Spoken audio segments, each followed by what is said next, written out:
Namaste. Namaste to everyone. Nice to see you all again. So nice. Just two. Is everything on? If the microphone, I'm not sure, Swamini, so Yes, probably yes. because Ramgiri's. Yeah, it looks on. Okay, and this is on. What are we doing now? Shvetashvatara. Oh, Shvetashvatara. Okay. Let me make sure we are on the same book, right? Yes. We are on chapter 4. Forever.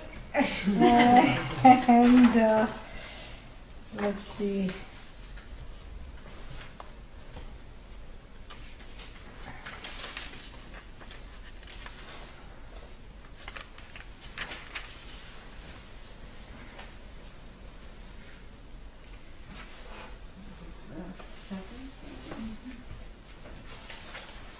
Yeah, 7 I know, but I'm deciding whether to do the 8th one or not. Yeah, that shows you it was a busy day. If the decision is made after the class is started.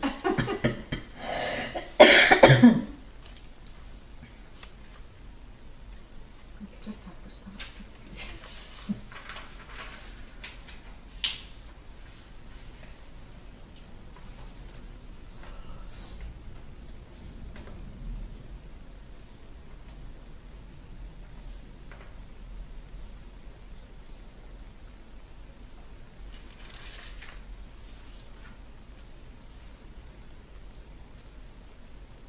Yeah. Now, in my book, there is a funny thing going on. 8 and 9 are transversed. Is that true of yours? No, no? No. Just the numbers. Yeah, this is a spelling mistake. Typo. Yeah, Okay, no, got this it. is no. Alright, that's why I was a little bit thrown off. This whole section we will chant. We will do all that. Om Sahana Bhavatu Sahano Bhunaktu Saha Viryam Karavavahai Tejasvinavadhitamastu ma vidvishavahai. Om Shanti Shanti Shanti. Yeah. After January we are meeting. The Muhurta for Shvetashvatara has come now, to January. Yes. The last class was in January. Beginning of January. Yes. So, we have just finished the analogy of the two birds, which also is unfolded in the Mundaka Upanishad. And what does the Mundaka say? Same thing that it says here, because it is a quotation from the Shvetashvatara that Mundaka is doing. You know, how do you know? Because that's what our gurus have told us. Yeah, because that's how it is. Because the Shvetashvatara Upanishad, even though Adi Shankara did not write a commentary on it directly, some Shankaracharya has written a commentary and it's, it's okay. It's not Adi Shankara. And so Adi Shankaracharya did not write a commentary on it, but still, even in spite of that, it's a very important Upanishad. It's tremendously important. And it's tremendously important because, verbatim things are lifted from here into the Bhagavad Gita. We saw some of the verses are just, no change at all, as is. And then Kathopanishad, we see some mantras from here have gone to Kathopanishad. We also see some mantras have gone to Mundaka Upanishad. And things like Natatra Suryo Bhati, they come in all the Upanishads because Mahavakya. And so like this, it's a very, very, beautiful Upanishad. And, we have to see that it was the first one that unfolded this binarism, this binary thing of what? The binary metaphor of two birds, And we saw how that this Jiva and Ishvara plus complexes is Jiva. I told you this many times. Yeah. Ishvara plus a bunch of, self-hatred, self-non-acceptance, why me complex is equal to Jiva. So in other words, Ishvara plus ignorance. But what kind of a plus is a plus ignorance? It's a plus that easily minuses itself, in the sense that it belongs to what is called the empirical reality. And we saw how the two birds, Dva Suparna Sayuja Sakhaya Samane Vrikshe Parishashva Jate, the metaphor was set up in the first of these first of the two verses here, namely verse number 6, I think. Yeah. So in verse number 6, chapter 4, the metaphor was set up. And what is the metaphor? There are two birds, and one bird, what is it doing? Watching a movie, right? No. Yeah. Oh, essentially. Yeah. The other is eating the berries. Other is eating the attempting to. berries, and the first one is not watching a movie, it's watching a reality show, so to speak. In a sense, very interesting. So, therefore, this is very funny because the one of them is not doing anything. In other words, has discovered in itself non-doership. Correct? Anashnan, meaning, karma akurvan, without doing any job. Anashnan here means without eating, and that eating is a upalakshana for all other things. Because why is the eating talked about? Oh, because that's all birds do. That's not they do. They also go and peck. Why not, pecking, like that other movie, Alfred Hitchcock. There's a movie called Birds. Birds. And they don't eat over there. And neither do they simply watch. Yeah, they peck any single person available. They all, come together. And same thing, even in everyday life, if a dog, for example, injures a crow or something, and a group of them, crows don't forget. And I don't think they're very good at forgiving either. Yeah, they neither forget nor do they believe in forgiveness. And they have a very good kinship network. They talk to each other, ka ka ka ka ka ka ka ka ka. And then very soon, there's not just one aggrieved one. Let's say one family member was injured or killed. And the whole extended family, cousins, once removed, twice removed, all of them come together. And they literally are after the blood of this poor animal that thought killing a crow was sport. That's why it's called a murder of crows, because when you talk of groups, it's called a murder of crows. A murder because that's their intention. They're not going to stop short. And so, this was already known, I'm sure, to the rishis. Why didn't they give the example? One of them is pecking everyone out of existence and the other one is just watching.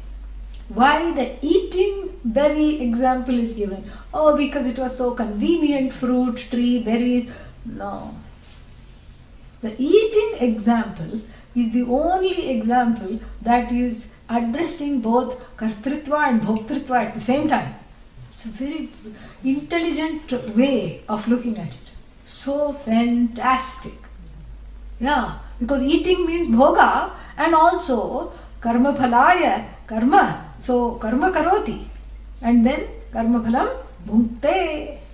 So for the sake of the fruits of action, keeps doing things and then keeps receiving the actions and then keeps crying from one eye, why me, why me, why me. What about the other eye? Because that one is still hopeful.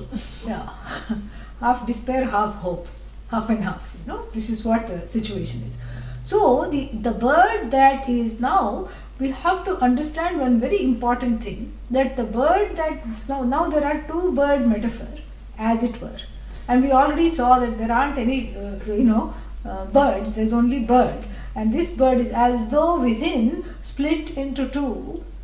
And the one that is split from the other, namely the quote-unquote jiva bird, is not looking at Paramatma or Ishvara. Why? Because of its ignorance. There is a veil on its own nature which is Ishvara. That's why it is seeing two. It looks into the mirror, it looks at the veil, and the veil just reflects itself and it's all its inhibitions and everything. So it looks in the mirror and then it sees two in place of one. We have seen that also. Since we haven't met since January, I am, what is that? What is this called? Catching up. Catching up, summarizing, recap, whatever. Recap, and also, it will benefit everybody who is logging in for the first time. So this bird metaphor is also there in the Mundaka, and here also it is there. Here it is, it takes it to a slightly different direction, and a very effective and an important direction, I might add, that will become evident as the text progresses. For now, what does it do here is that first let us understand the metaphor. The metaphor is that there are two birds, and one of them is a karmaholic, karmaphalaholic, karma hog, karmaphala hog, and for the sake of karmaphala keeps doing all kinds of useless things and then gets useless results of action and feels useless. This is the first bird, correct? And this is the drishtanta, drishta sadrisham, drishtantam, here. And so what is the darshtanta? What is it that's exemplified by this bird that is lonely, and by this bird that is by itself, and by this bird that is always crying? Who is the jiva? So the jiva is what is the darshtanta. And what about the other bird? Ishvara, obviously. The one who neither does nor reaps the fruit of action, because how can you reap the fruit of action if you are not acting? Correct? And then, we can't just stop here. Even though we have understood what is exemplified, here there is a very important message that there are two things that are exemplified. Not just two birds, but two layers of meaning.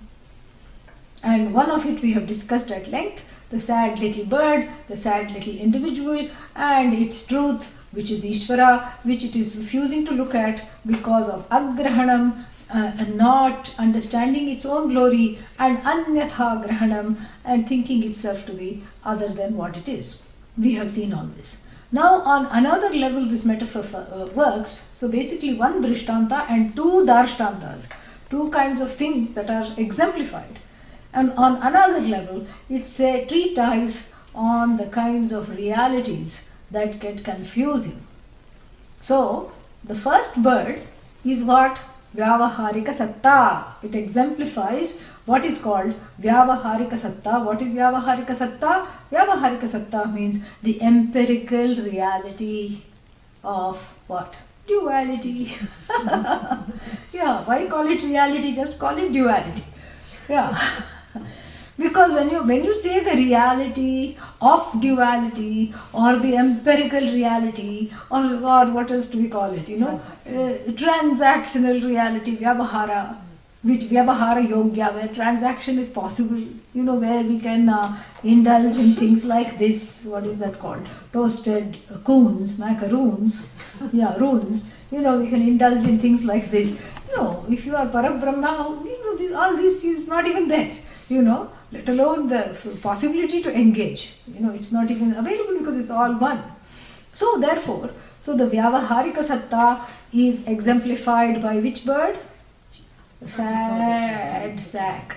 Yeah, a sad bird without any hope, keeping on doing things because that is what people do in Vyavahara.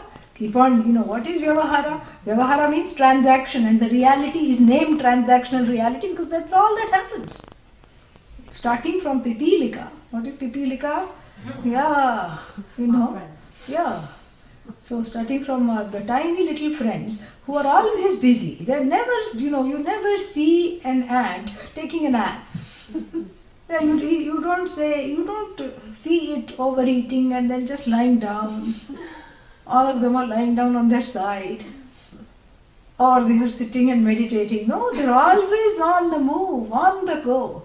You see the worm, it's on the go. You see the moth, it's on the go. And you tell it, don't go to the flame. No, I'm going. I'm on the go. And, so like this, everything is on the go. And that's why it's called transactional reality. And that is all the jivas. And then what? Then the jivas are on a planet called Earth. And the Earth is what? Not stationary. It's on the go. It's going around itself. Then it's going around the father, parent body called Sun. And the sun is also not keeping quiet. The sun is going around itself. And the whole thing is, in the Milky Way. The Milky Way is not chup chap, nicely happy, sitting.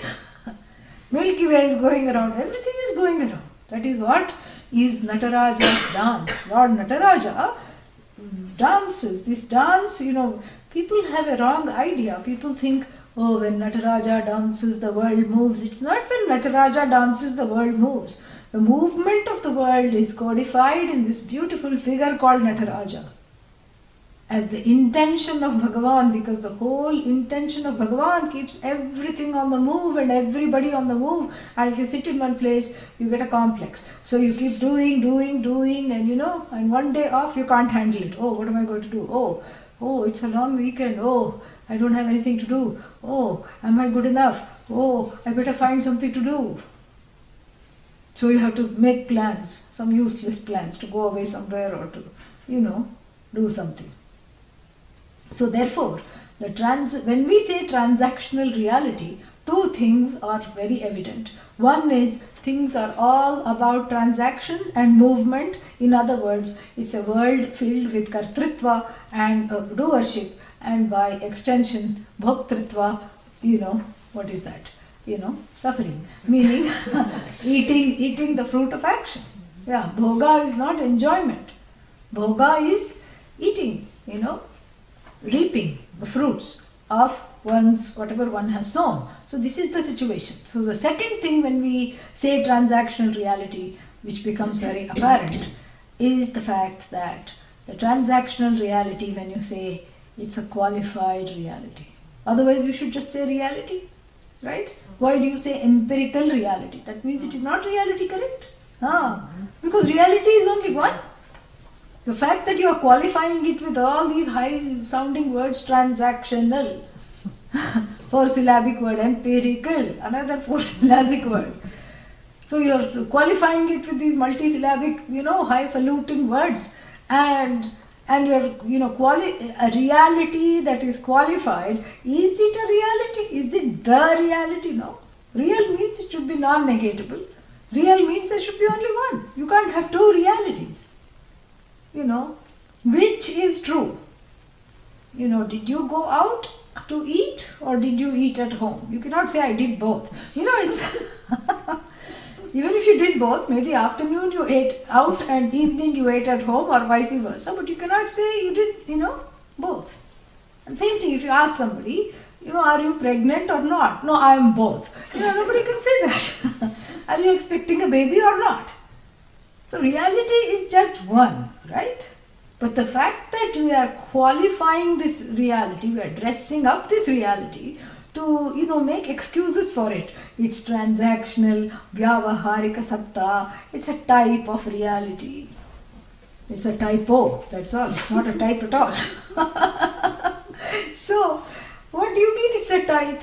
When did reality start to have subsets and adjectival, little, frills attached to it? Frills and borders and laces and trims. When was reality capable of being trimmed and added to? It's not. So the very fact that I am saying transactional reality itself is a clue that it is not the ultimate. Correct? That there is something else there. So what else is there? Same thing, let us get back to our, stock example. What is this? Pot. What is the true reality of pot? Clay. And when we say transactional reality, pot. What transaction is this sad little looking pot capable of? Well, don't bring it down. Don't bring it down. It's sitting on the Vyasapitha. It is a teaching pot. It's a acharya pot. And it can look down on its neighbor, which is a achar pot. Achar means pickle. Yeah. In the olden times, they used to make pickle in these kinds of glazed pots. Yeah, so it is a acharya pot, not a achar pot. Achar pot is just too spicy and And if you open it, you need to be fanned afterwards and brought back to life. You faint because all these cayenne chili peppers with occasional vegetables being pickled, vegetables and raw mango and everything. But this is acharya, Acharya means what? It is assistant to the teacher. Oh, it's assistant acharya. So therefore, this pot has a epithet. It's not just a, it's not just a small pot, useless pot. It has an epithet. But then what happens, now the 1 month course is over and teacher leaves town. Acharya pot might as well be achar pot. Yeah, so anything that is qualified, you say, this is pot, what kind of pot? Acharya pot when? Kabhi kabhi, not all the time, correct? It also has a complex that I am a kabhi kabhi pot, correct? So the transactional reality is Acharya pot. It is transactional because it is capable of, communicating something. And what is the Paramarthika of the pot? Paramarthika means the ultimate or the absolute reality is that it is clay, right? So we cannot say that clay and pot are synonyms. We cannot say clay and pot are antonyms. We cannot say that, wherever there is clay, there is pot. We cannot even say that. So obviously clay and pot are two different realities. One is negatable, the other is not. No, but how can you negate pot? Cognitively. Yes. The only way to negate it is cognitively. That's the only way. It is not even negated. It is folded into the other reality, which is clay. So it's a sacred expression of clay, Acharya pot, correct? And what about Achar pot? Spicy expression of clay, perhaps, correct?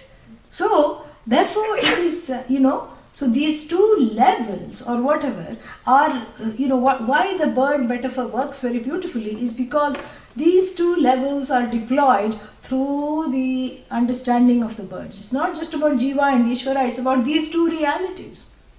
The everyday reality where one is embroiled in doership and, victimhood and the reality which is simultaneous. Just like you see both pot and clay, right here.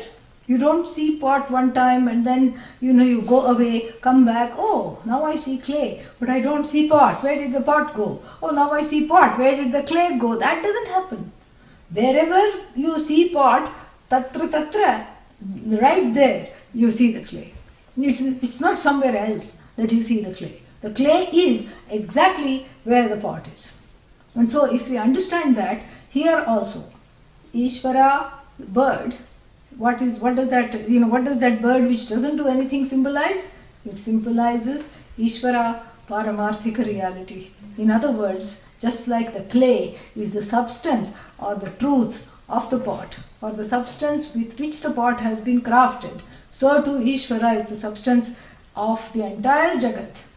And the clay also, the pot also includes the knowledge of the pot, and that is also an expression.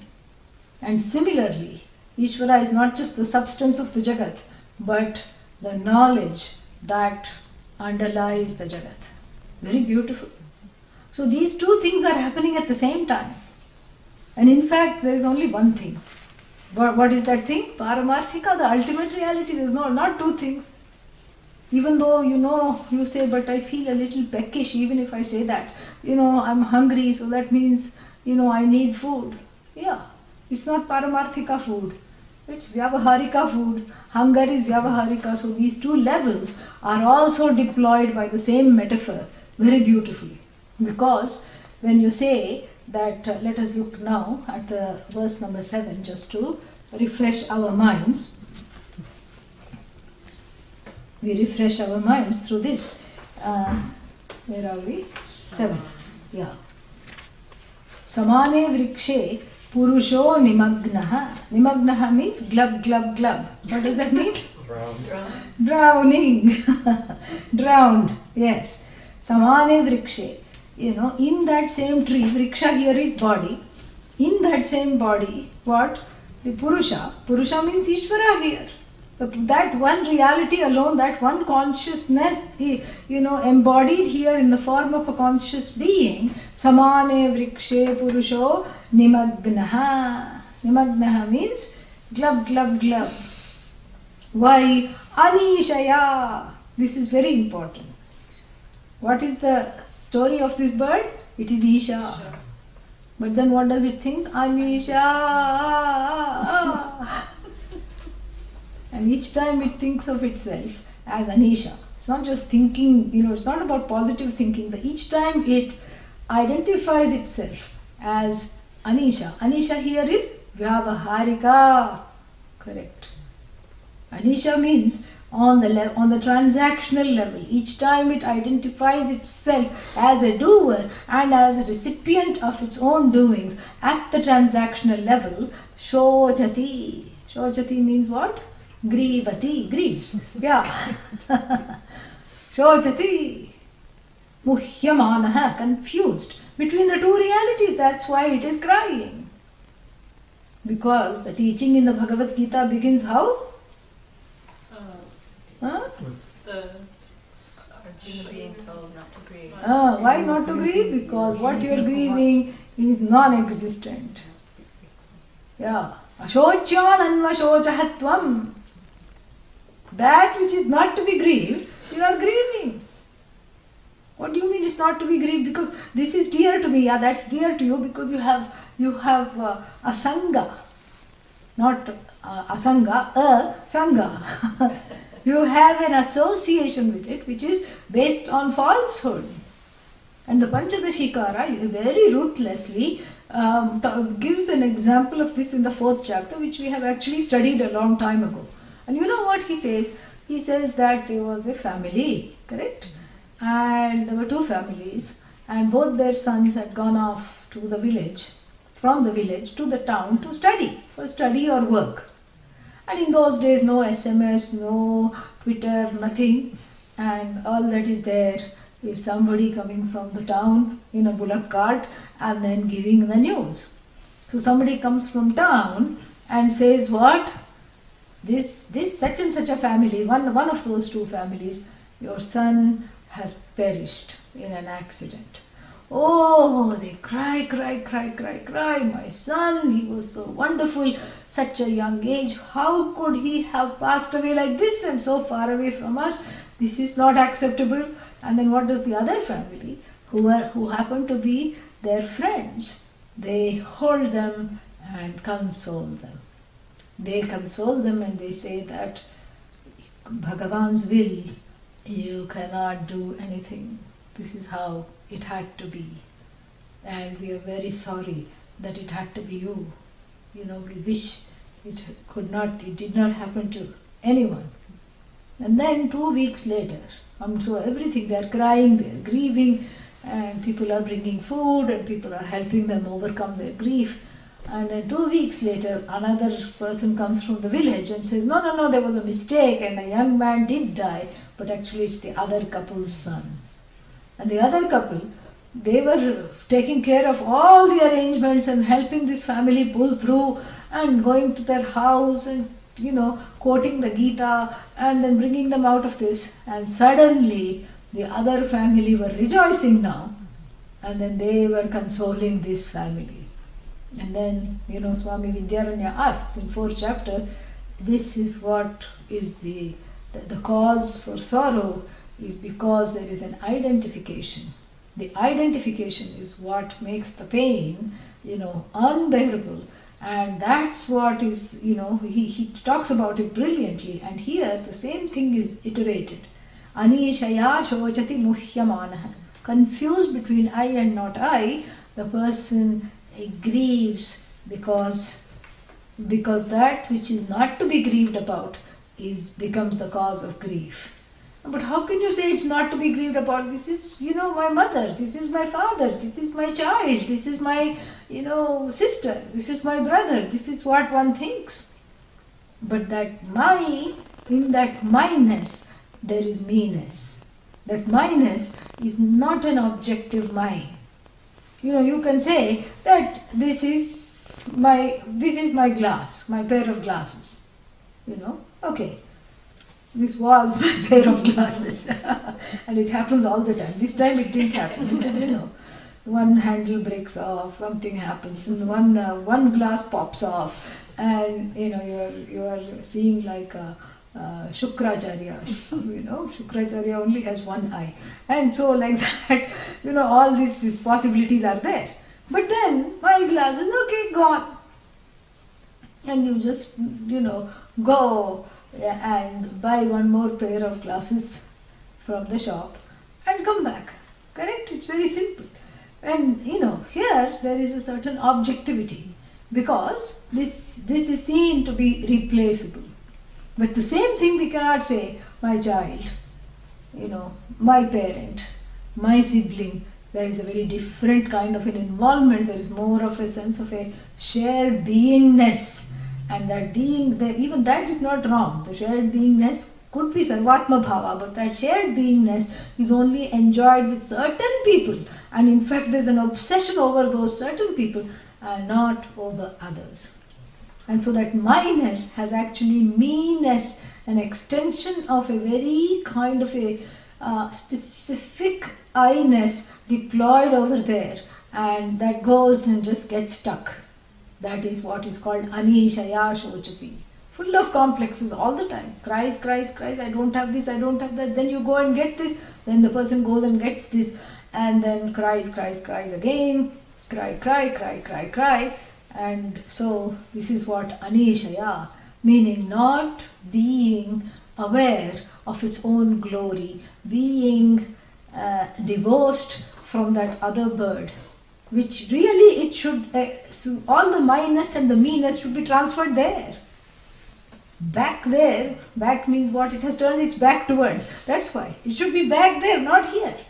Here, the wrong meanness and the wrong sense of myness has made its life unbearable. It identifies with its body, it identifies with emotions. Oh, my mind is only like this. I'm depressed, I'm upset, I'm pressed, I'm oppressed, I'm repressed. This is what it is. It identifies with the emotions, it identifies with its things, it identifies with certain people and calls them its own people, and other people are not its own people. So therefore, like in the Panchadashi, oh, someone else's son died. No, okay, no problem. Yeah. This is what unfortunately happens. But then if it is my son, oh, no, not permissible. So this is what the whole thing is pointed out here. That anishaya shochati muhyamanah. And the word muhyamanah has to be brought in to talk about an important aspect of the transactional reality in what is exemplified. And the transactional reality is actually two realities in one. One is the objective aspect of this reality, and the second is the subjective aspect as it filters through my mind, which is called mithya within mithya. And what is the technical term? Pratibhasika.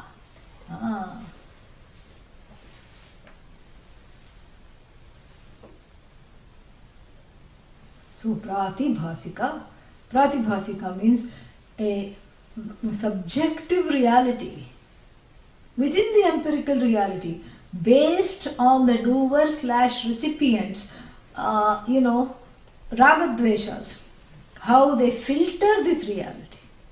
So every jiva is making colored glasses and wears them also based on one's own fears and tears, raga and dveshas. So first there is the objective reality as Ishvara made. Then there is the reality as I see it. And my vision is occluded by my, great set of likes and dislikes.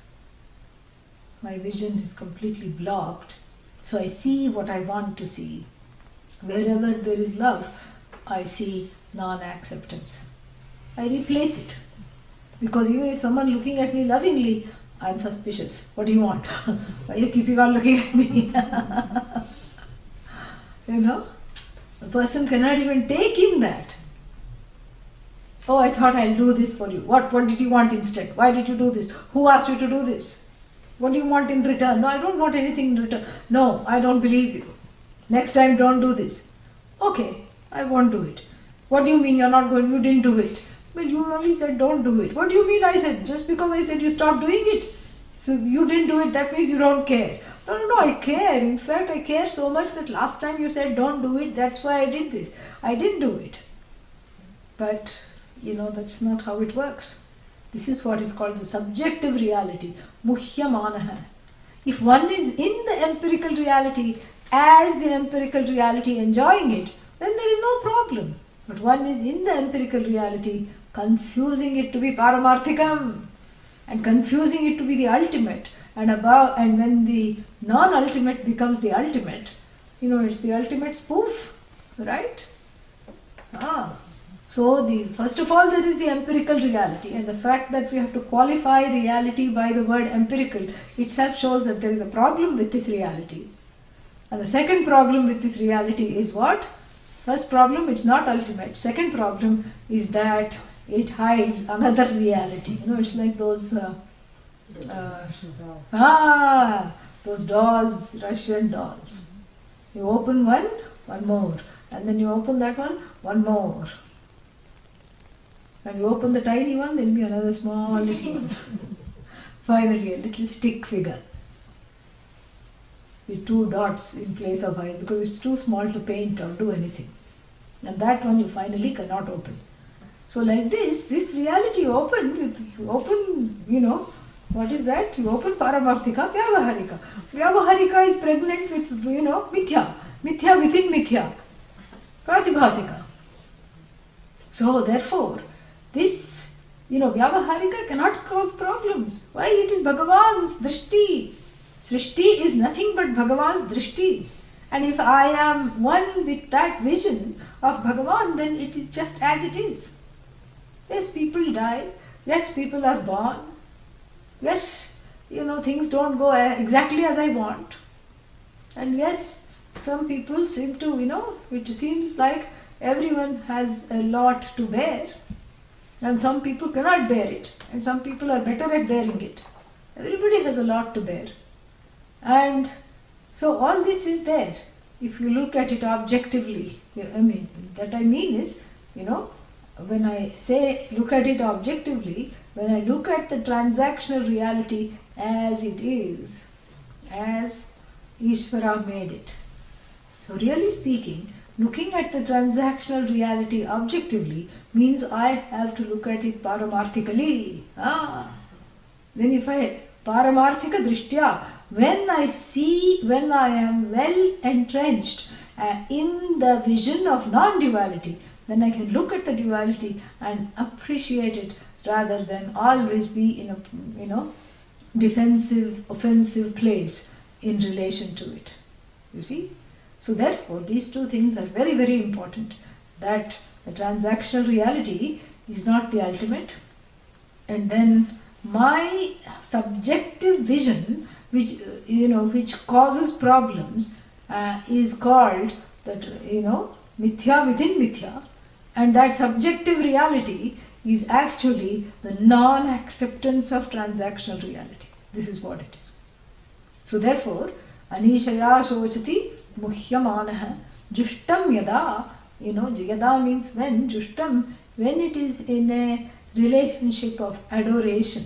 Adoration here is acceptance, worshipful acceptance of what is, asya mahimanam pashyati vitashoko bhavati, pashyati anyamishasya. This the other one that was disregarded as anya, some other thing, who cares who it was. That one is finally understood as its own truth. And asya mahimanam vitashoko bhutva pashyati. Mahimanam means glory. It sees the Isham. Isham here is the Lord, Bhagavan. It sees the glory of the Lord distributed through the whole world. In fact, not through the whole world, distributed, disseminated in the form of the world. Exactly in the form of the world. And when it finally, because before it was like a Navagraha, you know the Navagrahas in the temple, they don't face one another. They are all facing this way, this way, this way. And here, it finally, what does it do? It sees the other deer. Before it was just, it was too bright. It was wanting those colored glasses made up of ragadveshas to even walk in the world.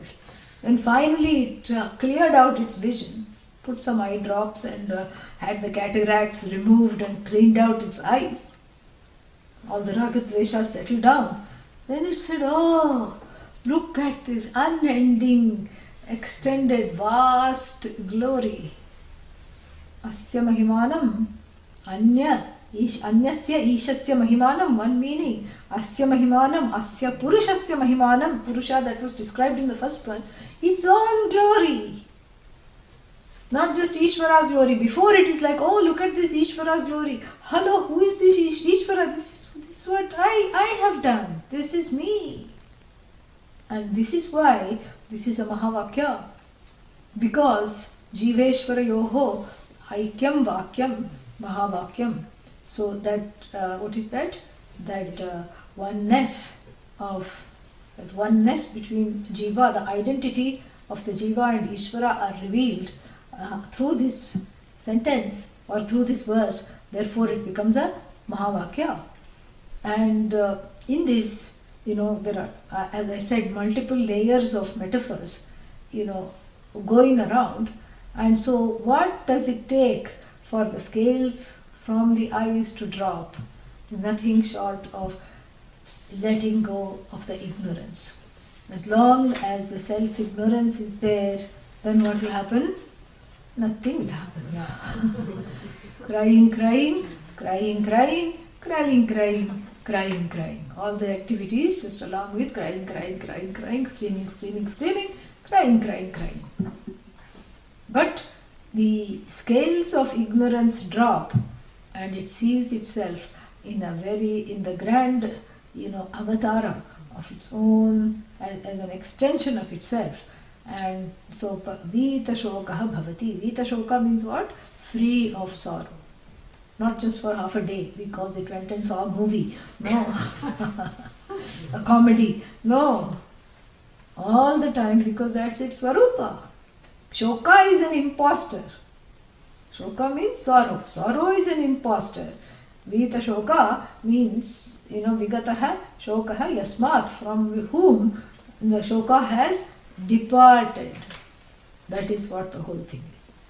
And you see, this is a very important Mahavakya coming in the form of these two birds, because much of the Neo-Vedantic literature and even Buddhist literature just stops short of witnessing. Witness. What is the second bird doing? Witnessing. The first bird is running around, hoarding berries, and then having a cold storage of berries, and then putting the berries in the berry bank, and then saving some, writing a trust fund for its grandchildren and children, and saving some more berries for the next generation, correct? And what is the second bird doing? Abhichakashi. Abhichakashiti means it just simply watches. And this has become a catchphrase. Watch the mind. Witness. Witness. Witness. Even Christians have started to use the phrase bearing witness. Although there it means converting someone else. Yeah. Yeah. Here we're talking about converting yourself from a Ajnani to a Jnani. Allowing but you see, this is where it is. This is where the Neo-Vedanta, it distorts everything and falls short. Keep witnessing. What is this? As though you have nothing to do, you have just these big eyeballs, and keep looking, keep looking, keep looking. Keep on looking. Watch the body. Oh, I'm having a few, involuntary movements, must be restless. Yeah, keep watching. Oh, look at that hand. Oh, look at that hand. Oh, look what it is doing. Oh, maybe I can control it. Maybe I can give it a message. Oh, what message will it give? Will I give? Okay, you need to calm down. All right, there. I think it's working. Oh, now it has just calmed down. What are you doing now? Watching. And what are you doing now? Watching. And then people come and say, so, who is the one watching the watcher? Who is watching the watcher? Who is watching the watcher? Then I have to say, stop watching. Stop watching. Why? Because there is, that's not the end of it. The witness is not just simply looking greedily at the other one that's doing, oh, I wish I'm supposed to be akarta, so sad. I wish I could also go berry picking, but I can't go berry picking because I'm supposed to be Isha and I can just sit and watch. That's all, I'm just going to watch. It's not voyeuristic. It's neither voyeuristic nor is watching an activity. Watching is not an activity, it's the swarupa of itself. And watching doesn't literally mean it's, breathing down the other bird's neck, how many berries, okay, let's take count, and oh, you are really steeped in ignorance, look at you. No, it's not a judgmental watching, it's not a critical watching. And watching is upalakshana, it's not really watching. Therefore, abhijakashiti doesn't mean watching. It comes from chakasra deeptau, in the sense of lighting up the activities of the other bird. It's self-actionless. It's self-actionless, it lights up the activities of the other bird. Okay, that's better, because now this whole witnessing, because this witnessing is very confusing. Watch the mind. Whole day you sit and watch the mind instead of using the mind. It's the vipassana thing. Mind is supposed to be used. Somebody said it's a terrible thing to waste. And here, for 7 hours, I'm just, what are you doing? Watching the mind. What are you doing now? Watching the mind. Oh, I stopped watching the mind. I have to watch the mind. I went to one interfaith conference, and sometimes, these are the occupational hazards of being a sadhu. And I went there and they said, oh, we have an activity just planned for all our guests. And those are the times I go back to my room. I just say, because, being a sadhu means you have a ticket, you have a permission to be antisocial, and blatantly so. And so, this is when I would beg off and say, I am going to my room. But somehow that day, I think I had to go with a few other people who were going to the same place, and they all wanted to be part of the activity, and the car was not, one of the cars was not, buses or what, vans, was not working. So I was in the unenviable position of watching the people watching this thing. So then I refused to participate. I said, I'll just sit and watch. Watch what? Watch them watching whatever they were supposed to watch. And and it was a kind of a frightening exercise, because they were all told to run around, just like that, run around where? Anywhere, do whatever you want, just run around anywhere and play, do something, do whatever you want. And then after a while there would be literally some kind of a whip cracking sound. There was no whip, but I think it was recorded. And there was a wooden, one of the people had a wooden thing that was hit on the ground, and that's when they had to stop. Then I thought, oh, maybe this is some kind of a variation of the statue game. It wasn't. You had to stop and answer the question. And the question asked each time, very boring, where was your mind? And, because the idea is when you're running around or doing whatever you were asked to do for those 2 minutes, you should have just been thinking, watching the mind, not participating in the activities. You should have been the witness. But, oh, bad, you were participating in the activity, so therefore you are not the witness. And now let's see if you can get it right. Run around again, but just watch yourself running around.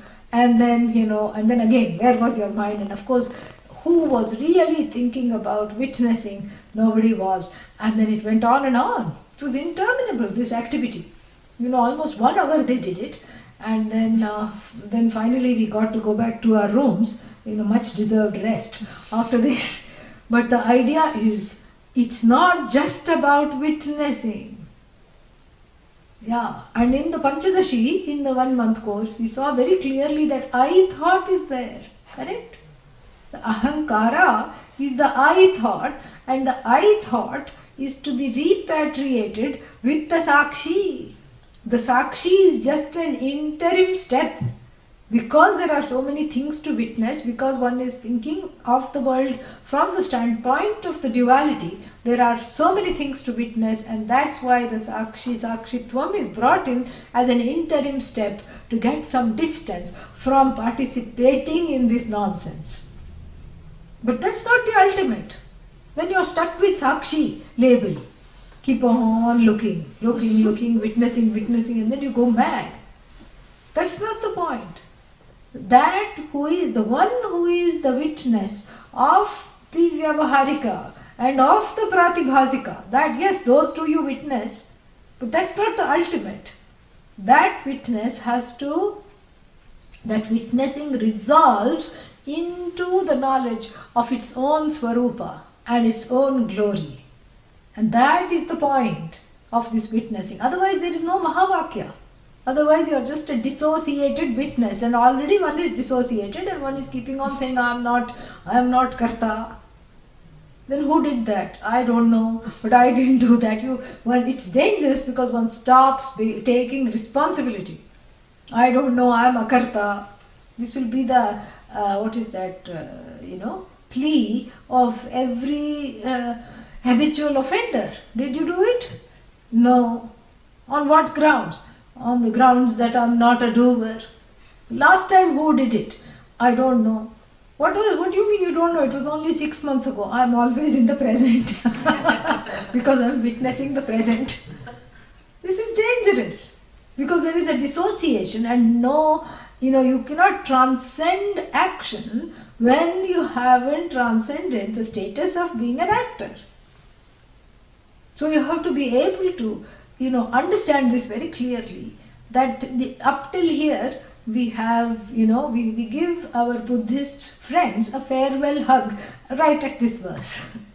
Because yes, there are many similarities. They watch, we watch, they watch the watcher, we watch the watcher, and the watcher can watch the watcher, can watch the watcher, can watch keep on, in infinite regress. And then so what? What's the point of all this watching? The watching resolves into the Swarupa. Not by itself, in the wake of knowledge, in the exposure to the knowledge. And that is described in the next verse that we are going to study.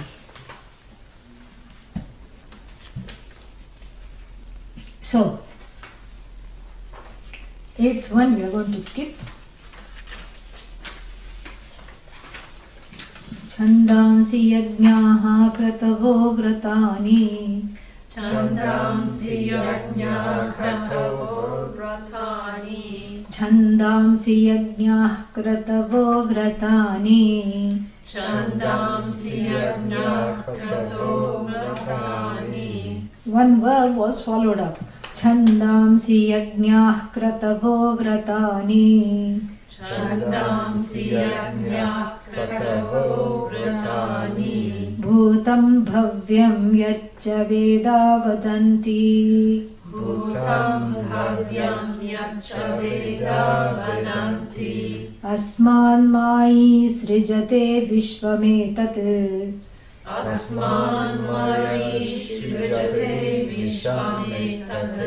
Tasminschanyo mayaya sanniruddhah. Tasminschanyo mayaya samniruddhah. Very good. One more time. Chandamsi yajñāh kratavo vratani. Chandamsi yajñā kratavo vratani. Bhutam bhavyam yacca veda vadanti. Bhutam bhavyam yacca veda vadanti. Asman mayi srijate vishvametat. Asman mayi srijate vishvametat. Tasminschanyo mayaya sanniruddhah.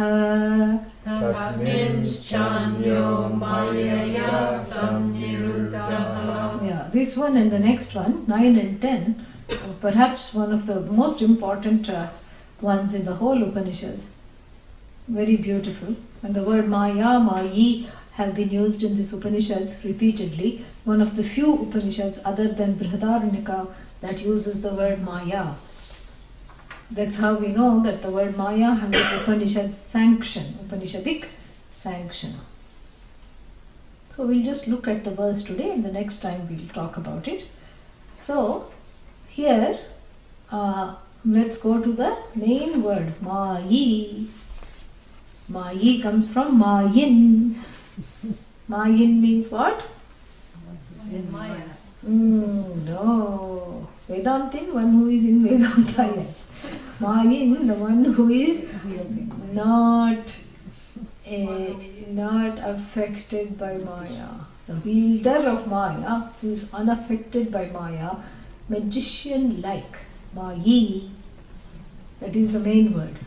So what does this Mayu do? Mayi do? Asrijat Vishwametat. This whole world, this whole Vishwa. Vishwa means the Vividha Pratyaya Gamyam. That which is understood through many cognitions, many means of knowledge. Because this universe is not a simple thing. You know, there are things to taste, things to smell and taste like everyday food, and there are things to look at, and there are things to hear, and sometimes you can look at it and hear it and taste it and smell it and touch it, everything. Some are only available to 2 or 3, means of knowledge. So like this, that which is available for many means of knowledge as many objects of cognition is called Vishwam. Vividha Pratyaya Gamyam. Vishwam. Okay, and so Vishwam Etat, this universe that is cognized, because you see the Upanishad feels shy of saying universe, because it's not something away from you. That universe depends and relies on your cognition of it in order to be even a transactional reality. You see, this is the beauty of this definition, because the universe relies on you to say it exists, because it is not self-existent. But you are self-existent, and that's why it shows that the word Vishwam shows the separation between you and the universe, whereas you are the witness, here you can say, and that is an object of being witnessed. It is not self-witnessing itself. You are able to self-witness yourself witnessing it. Very beautiful. So Vishwam brings in the person who is the one who is calling the shots of this reality and naming this reality, Vishwam. So Vishwametat Srijati, who Mayi. And then Anyaha. Anyaha means what? That sad bird. Or rather, what is exemplified by the sad bird? Sanniruddha. Sanniruddha means stopped in its tracks. That ahankara is inhibited. Why? How? By that same Maya. One is Mayi and the other one is Mayaya Sanniruddha. Stopped by Maya. Stopped by Maya. And the first one is what? Wielder of the Maya. And the other one, unfortunately, that's refusing to look at its own glory, is stopped by Maya. And the first 2 lines is, if it were not stopped by Maya, what would it see? It would see the glory of itself. What is the glory? Chandamsi. All the Vedas, all the Yajnas, all the ways in which to fulfill one's desires, the ability to fulfill one's desires given. And what else is given? The Yajna, Kratavaha, rituals, pujas given, ability to pray given. And then Bhutam cha, Bhavyam cha, the past is given, future is given, and the ability to change the course of the future through my own karma given. The fact that it often doesn't work given. All this time is one's own glory. Space is one's own glory. The 5 elements are one's own glory. They are all come from what? Asmat. It should not be Asman. Asman is because it is followed by the word Maya. Asmat. Asmat what? Asmat Atmanah. By this Atma. This Atma alone, the whole thing has come. And everything has been created by the one who is refusing to look at it. as its own creation. Why? Because it has been bound in one corner, as it, so to speak, by the chains, the so-called chains of Maya. How to untangle that we shall see next time. But when is next time? That also I'll tell you next time. May. Next time is May. Yeah, May 4th, May 3rd. Tuesday, May 3rd is next time. Yeah, see, I'll tell you right now. Tuesday, May 3rd, this class will meet again at this time. Okay? What to do? Yeah. But there are other classes coming up in April. You can do that. What are we doing now? Meditation. Okay, we'll do that. We'll say the closing prayer. Before, there are some questions. Can you please post the text? Text should be here in the, or maybe because of 1 month course we took it out. It'll go back up. It'll go back up. Yeah, no problem. And what is that? Isn't it having Sakshi? Yeah, Sakshi Bhava is okay. That's just an interim state. You can't say that the whole thing is just a, that's the ultimate reality is just being a Sakshi. What's the big deal? What do I get out of being a Sakshi? I mean, think about it. I keep looking. What's the point? If that is the Mahavakya, that you end up as a Sakshi, I don't want. I'd rather be berry picking. I'd rather go berry picking, because simply keeping on looking, a person in coma, not coma, what is that? Slightly better than coma. Vegetative state. Not trance. Vegetative state is also looking, not doing anything. Then if that is moksha, I don't want it. Simply sitting and watching somebody else do things. That is not moksha. Moksha is being aware and being fully cognizant of my own glory.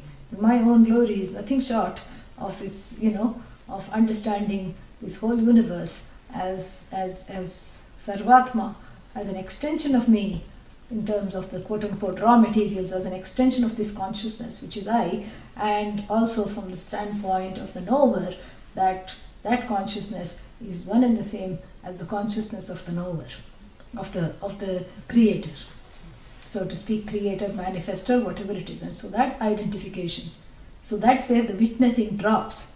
The witness is just an interim step, as long as there is something to witness, but that witness is not ultimate. And there was one more question or something. Pratibhasika is the way to appreciate Vyavaharika. No, dropping the Pratibhasika is a way to appreciate Vyavaharika. Yeah, I'm glad you brought that up. Okay? Yeah. Dropping the Pratibhasika means your own subjective reality that overlays the objective reality or the Vyavaharika reality. Okay? And so that has to be dropped for one to be free even in this so-called duality. And then the next step is to see that there is no duality. All that is just Bhagavan, and are non-separate from that Bhagavan. Okay? Yeah. Om Purnamada Purnamidam Purnat Purnamudachyate Purnasya Purnamadaya Purnamevavashishyate. Om Shanti Shanti Shanti. Om Shri Gurubhyo Namaha. Hari